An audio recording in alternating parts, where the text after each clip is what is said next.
I hope you all will be fine. So today we will continue from page number 27 of chapter 3 in the earliest cities. Okay, life in the city means nagar ka jeevan, है ना. A Harappan city was a very busy place. There were people who planned the construction of special buildings in the city. These were probably the rulers. It is likely that the rulers sent people to distant lands to get metal, precious stones, and other things that they wanted. They may have kept the most valuable objects such as ornaments of gold and silver or beautiful beads means moti, ठीक है, for themselves. And there were scribes, people who knew how to write, who helped prepare the seals and perhaps wrote on other materials that have not survived. तो हड़प्पा की cities में जो थी वो बहुत busy थी, है ना, बड़ी हलचल रहा करती रही होगी वहां पर. यहाँ पर ऐसे लोग रहते होंगे जो सिटी की खास स्पेशल बिल्डिंग्स बनाने की योजना में जुटे रहते थे. ये संभवतः यहाँ के रूलर्स थे, ठीक है. और ये भी पॉसिबल है कि ये रूलर्स लोगों को भेजकर दूर दूर से मेटल्स, प्रीसियस स्टोन्स और भी उपयोगी चीजें मंगवाते थे. शायद रूलर लोग खूबसूरत बीड्स मन के, है ना, मोती भी कहा जाता है उनको, और सोने चांदी, गोल्ड और सिल्वर से बने ऑर्नामेंट्स जैसे कीमती चीजों को अपने पास रखते होंगे. तो इन सिटीज में स्क्राइब मीन्स होता है लिपिक, ओके, भी होते थे जो सील पर तो लिखते ही थे और शायद और भी चीजों पर लिखते होंगे जो बच नहीं पाई हैं. इसके अलावा सिटीज में क्राफ्ट पर्सन मतलब शिल्पकार, मेंस, वुमेन्स भी रहते थे जो अपने घरों या किसी इंडस्ट्री, है ना, या उद्योग स्थल पर कई प्रकार की तरह तरह की चीजें बनाते होंगे. लोग लंबी यात्राएं भी करते थे, है ना, और वहां से उपयोगी वस्तुएं लाते थे, ठीक है, यूजफुल थिंग्स जो थी, और साथ ही लाते थे दूर के देशों की किस्से और कहानियां, स्टोरीज. ओके, तो मिट्टी से बने कई खिलौने भी मिले हैं, टेरिकोटा टॉयस, ओके, जिनसे बच्चे खेलते होंगे. अब यहाँ एक क्वेश्चन है, ये देखिए यहाँ पिक दी हुई है, a street in Mohenjodaro with a drain. ये देखिए, ये आपको ड्रेन, ये देखिए नालियां दिख रही हैं, ड्रेन मतलब नाली होता है, ठीक है, स्ट्रीट मतलब जो सड़क है ना, वो है. और सेकंड पिक में आपको वेल दिखाया गया है, नहीं वेल नहीं है, uh Harappan seals, the sign on the top of the seal are part of a script. This is the earliest. ये सील दी हुई है यहाँ पर, ठीक है, लेफ्ट साइड में देखें, और राइट साइड में आपको टेरिकोटा टॉयस दिए हुए हैं, मिट्टी के बने हुए खिलौने, ठीक है. तो यहाँ पर क्वेश्चन है कि make a list of the people who lived in the city. जो सिटीज में रहते हैं उनकी आपको लिस्ट बनानी है, लोगों की. Were any of these people listed as living in villages such as Mehrgarh. क्या इनमें से कुछ ऐसे लोग हैं जो मेहरगढ़ जैसे गांवों में रहते थे, ठीक है. Now new crafts in the city. ये देखिए स्टोन वेट दिया हुआ है यहाँ पर, पत्थर के बांट, है ना, कितने केयरफुली इनको बनाया गया है. ध्यान से देखें कि कितने केयरफुली तरीके से इन बाटों को या इन वेट्स को बनाया गया है. इन्हें चर्ट स्टोन, है ना, चर्ट पत्थर से बनाया गया था, और इन्हें शायद प्रीसियस स्टोन और मेटल्स को तौलने के लिए बनाया गया होगा, ठीक है, कंपेयर करने के लिए या वेट करने के लिए, नॉट कंपेयर करने के लिए, वेट करने के लिए. और यहाँ पर देखें और पिक्स दी हुई हैं, फिर मैं आपको बताती हूँ.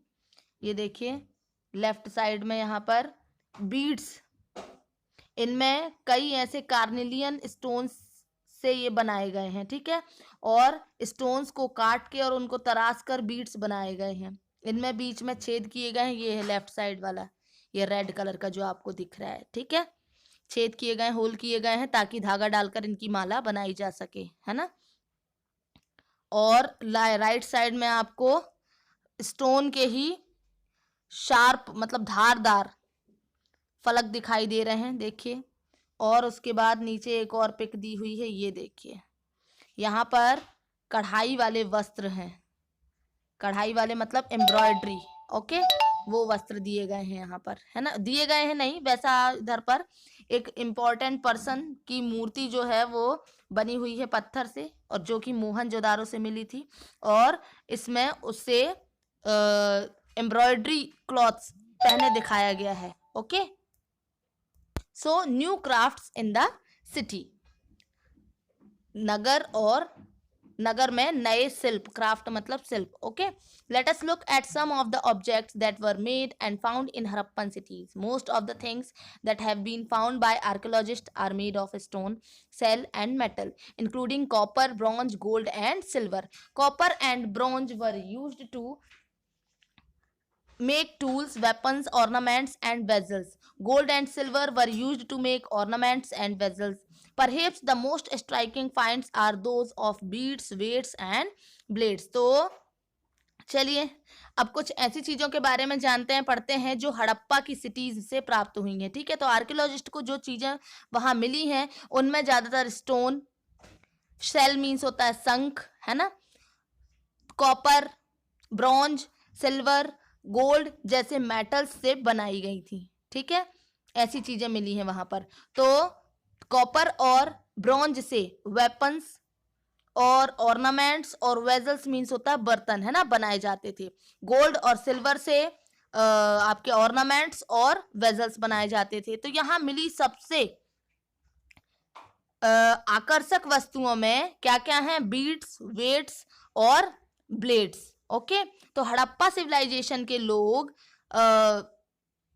स्टोन की सील बनाते थे, और इन रेक्टेंगुलर सील्स पर सामान्यतः एनिमल्स की पिक्चर मिलते हैं। ठीक है, हड़प्पा सिविलाइजेशन के लोग ब्लैक कलर से डिजाइन किए हुए ब्यूटीफुल रेड सॉइल के बर्तन बनाते थे। ठीक है,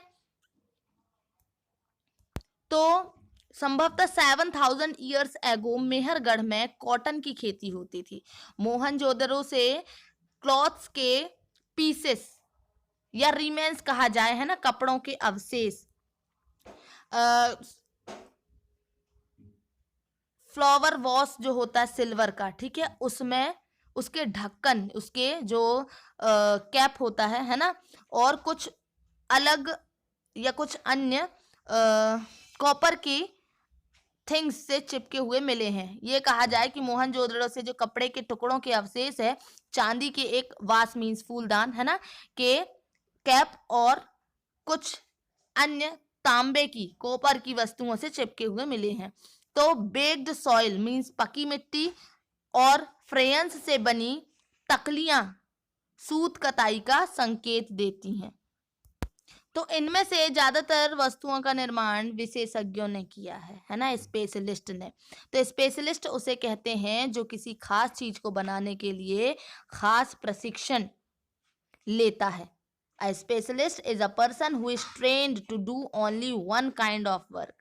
For example, cutting stone, पत्थर तराशना, है ना, polishing beads means मनके चमकाना, या फिर सील पर कार्विंग सील, है ना, सील पर पच्चीकारी करना। ठीक है, ये सब। तो पेज नंबर 28 पर आप देख सकते हैं पिक्चर, अगर देखेंगे पेज नंबर 28 में, कि मूर्ति का चेहरा अभी थोड़ी देर पहले मैंने आपको दिखाया था। ठीक है, उसका चेहरा कितने आकर्षक रंग से, ढंग से बनाया गया है, और उसकी दाढ़ी कितनी अच्छे से दिखाई गई है ना, ये देखो ये देखिए दाढ़ी कितने अच्छे से बनाई गई है। ठीक है, तो ये किसी स्पेशलिस्ट मूर्तिकार का ही काम हो सकता है। तो हर व्यक्ति स्पेशलिस्ट नहीं हो सकता था। हमें यह पता नहीं है कि क्या सिर्फ मेन ही ऐसे कामों से ट्रेनिंग हासिल करते थे या फिर केवल वुमेन्स ही। शायद कुछ वुमेन्स और मेंस दोनों ही इस काम में दक्ष थे। Now in search of raw materials, raw material मतलब कच्चा माल, है ना, उसकी खोज में। So raw materials are substances that are either found naturally such as wood और ores of metal or produced by farmers or herders. These are then processed to produce finished goods. For example, cotton produced by farmers is a raw material that may be processed to make cloth, while some of the raw material that the Harappans used were available locally. Many items such as copper, tin, gold, silver, and precious stones had to be brought from distant places. तो कच्चा माल उन substances को कहा जाता है, raw material उन substances को कहा जाता है जो या तो नेचुरली मिलते हैं या फिर फार्मर या हर्डर मींस पशुपालक उनका उत्पादन करते हैं, जैसे वुड या और ऑफ मेटल्स मींस धातुओं के अयस्क, है ना, ये नेचुरली उपलब्ध रॉ मटेरियल्स हैं। इनमें फिर कई तरह की चीजें बनाई जाती हैं इनसे, ठीक है। मिसाल के तौर पर फार्मर्स द्वारा पैदा किए गए या उगाए गए, प्रोड्यूस किए गए कॉटन को रॉ मटेरियल कहते हैं, जिससे बाद में कताई बुनाई करके क्लॉथ्स तैयार किए जाते हैं, कपड़े तैयार किए जाते हैं। तो हड़प्पा में लोगों को कई चीजें वही मिलती थी, लेकिन कॉपर, आयरन, सिल्वर और गोल्ड और प्रीसियस स्टोन्स मींस बहुमूल्य पत्थरों जैसे पदार्थों का वे दूर दूर से आयात करते थे, ठीक है, दूर दूर से मंगाते थे वो। तो हड़प्पा के लोग कॉपर का आयात संभवतः आज के राजस्थान से करते थे, राजस्थान से आता था कॉपर। यहाँ तक कि वेस्ट एशियन कंट्रीज, ओमान से भी कॉपर आया करता था, ठीक है। ब्रॉन्ज बनाने के लिए कॉपर के साथ मिलाई जाने वाला मेटल टिन भी ईरान और अफगान से आया करता था, ठीक है। और गोल्ड कहाँ से आता था, जहाँ गोल्ड कर्नाटक से आता था, और प्रीसियस स्टोन्स गुजरात, ईरान और अफगानिस्तान से आता था, ठीक है। अब ये देखिए यहाँ पिक्चर दी गई है कि चीजों को एक जगह से दूसरी जगह कैसे लाते थे। तो ये फर्स्ट पिक्चर में आप देखें, इस तरह से लाना है। अब उस समय बस वगैरह तो चलती नहीं थी, है ना, तो एनिमल्स की सहायता से ऐसी गाड़ियां बनी हुई थी। ये एक आपको सील दिखाई गई है, ठीक है। ये पहले हड़प्पा सिविलाइजेशन के टाइम में इन सीलों का यूज होता था। Now food for people in the cities, नगरों में या सिटीज में रहने वालों के लिए भोजन। तो लोग सिटीज के अलावा विलेजेस में भी रहते थे, वे ग्रेन्स उगाते थे, प्रोड्यूस करते थे और एनिमल्स पालते थे, है ना। किसान और चरवाहे, फार्मर्स और हर्डर्स ही सिटीज में रहने वाले रूलर्स, राइटर्स और स्क्राइब्स, है ना। स्क्राइब्स मीन्स होता है आपके लिखने वाले कहा जाए, ठीक है। और क्राफ्ट पर्सन्स, दस्तकारों को खाने के सामान देते थे। प्लांट्स के रिमेन्स मीन्स पौधों के अवशेषों से पता चलता है कि हड़प्पा के लोग वीट, बार्ले मीन्स जौ, है ना, पल्सेस, पीज, राइस, सीसम, लिनसीड और मस्टर्ड उगाते थे, ठीक है। तो जमीन को प्लग करने के लिए, ठीक है, लैंड प्लग करने के लिए, जमीन की जुताई के लिए हल का प्रयोग एक नई बात थी। तो हड़प्पा काल में हल तो नहीं, हल जिसको हम प्लग भी कहते हैं, ठीक है, प्लग तो नहीं बच पाए हैं क्योंकि वे प्रायः लकड़ी से, वुड से बनाए जाते थे, लेकिन प्लग के आकार के खिलौने मिले हैं, ठीक है, टॉयज मिले हैं। तो इस रीजन या इस क्षेत्र में बारिश कम होती थी, इसीलिए इरिगेशन के लिए लोगों ने कुछ तरीके अपनाए होंगे, ठीक है। संभवतः पानी का संचय किया जाता होगा, है ना, स्टोर करते रहे होंगे वाटर, और जरूरत पड़ने पर उससे फसलों की सिंचाई की जाती रही होगी, ठीक है। तो हड़प्पा के लोग गाय, भैंस, भेड़ और बकरियां भी पालते थे, है ना, काऊ, बफेलो, शीप और गॉट्स, ठीक है, ये सब पालते थे। तो बस्तियों के आसपास तालाब और चारागाह होते थे, लेकिन सूखे महीनों में जो मवेशी होते थे उनके झुंडों को चारा पाने की तलाश में दूर दूर तक ले जाया जाता था। वे बेर जैसे फलों को इकट्ठा करते थे, मछलियां पकड़ते थे और हिरण जैसे जानवरों का शिकार भी करते थे। Okay, rest we will read tomorrow.